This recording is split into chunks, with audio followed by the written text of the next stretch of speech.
Chers amis, aujourd'hui vous devez vous contenter exceptionnellement d'une seule allocution. Le directeur général du Centre culturel ne va pas vous adresser ces paroles. Madame Ainoa Achutugui n'est pas présente ce matin et je l'excuse parce qu'elle est actuellement en déplacement professionnel au Danemark et les horaires de son vol ne lui ont pas permis d'être physiquement présente ce matin. Je mets l'accent sur le mot physique parce qu'idéalement parlé, elle est parmi nous. En effet, elle m'a transmis ses réflexions écrites. Et vu la pertinence, la profondeur et l'actualité de ces mots, je me prends la liberté de ne pas seulement vous les présenter en son nom, mais aussi de me rallier moi-même à ces propos, de les prononcer comme si c'était mon propre discours. Je fais du plagiat, en quelque sorte. Et voici son message. Devons-nous avoir peur après les résultats français au premier tour des présidentielles de la semaine dernière? Vous me direz non, pas au Luxembourg. Je vous dis si, car nous ne sommes pas un pays isolé et nous faisons partie de cette famille dont Marine Le Pen et son parti ne veulent pas, l'Europe. L'extrême droite gagne actuellement du terrain en Europe, devient de plus en plus importante dans le Parlement européen, influence donc les lois. Elle tient un discours discriminatoire, raciste et populiste qui ne correspond pas à nos valeurs qui nous sont chères. L'Europe, marquée en 2015 et 2016 par un des plus grands défis migratoires de l'histoire de l'humanité, ferme de plus en plus ses portes, et ce, à cause de la montée des extrémistes. L'année dernière, l'Europe discutait encore beaucoup de la crise migratoire. En 2017, elle élève ses murs et ne discute plus. Ceux et celles qui fuient la guerre, le désespoir et la misère le savent, mais n'ont pas le choix. Ces femmes et hommes partent pour essayer de s'installer malgré tout dans cette forteresse, notre chère Europe. Ils risquent leur vie pour partie d'Érythrée, de Syrie, du Yémen, de Libye et de bien d'autres pays. Le Brexit fut choc pour l'Europe. Le prochain serait Marine Le Pen, présidente. Ne permettons pas que les peurs gagnent du terrain car cela nous immobiliserait. Mais ne nous reposons pas sur nos lauriers pour autant.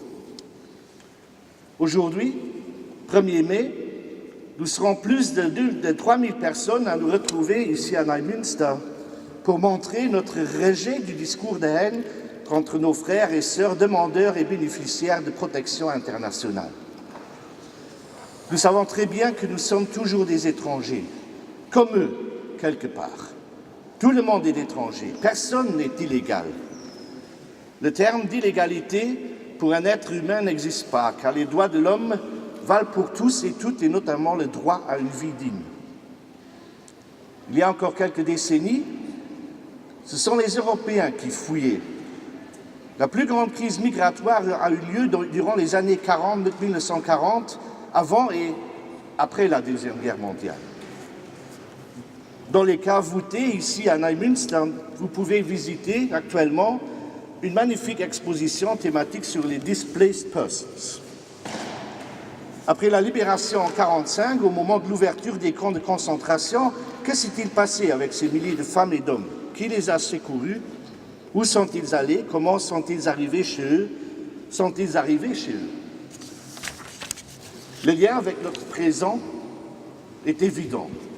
Il est important de montrer ce type d'exposition car les témoins directs de ces temps sont de moins en moins nombreux. Il est important que les jeunes générations connaissent cette partie de l'histoire. Nous savons que nous devons agir ensemble. Par la culture, la gastronomie, les arts et les expositions thématiques, artistiques, les ateliers nous aidant à la cohésion sociale, nous interagissons.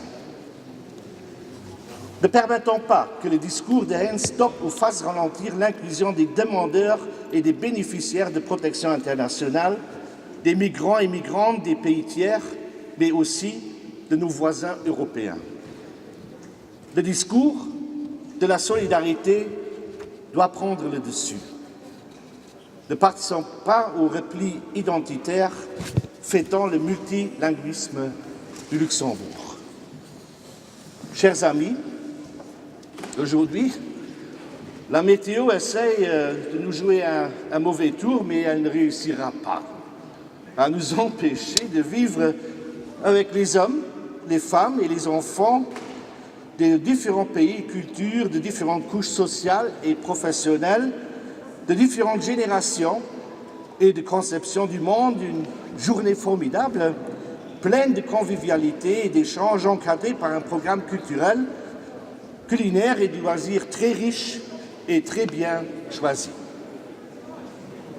Avant d'ouvrir les festivités, je tiens, comme chaque année, à adresser des merci tout d'abord au conseil d'administration du Centre culturel de rencontre Neumünster, qui, il y a 12 ans maintenant, a accueilli favorablement l'idée et le projet d'organiser en commun avec l'OGBL et avec l'ASTI et l'Action de solidarité tiers-monde la fête du travail et des cultures.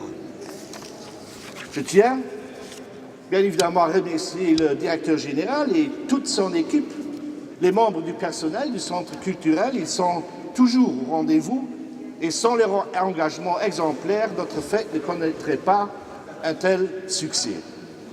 Un merci également à l'ASTI et à l'ASTM, ainsi qu'à toutes les autres organisations comme notre Big Band de musique, je pense créée en 2001, et toutes les personnes individuelles qui apportent leur soutien inconditionnel à notre fête du 1er mai.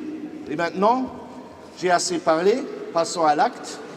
Notre fête 2017, malgré le temps, malgré la météo, est ouverte et vive le 1er mai. Merci.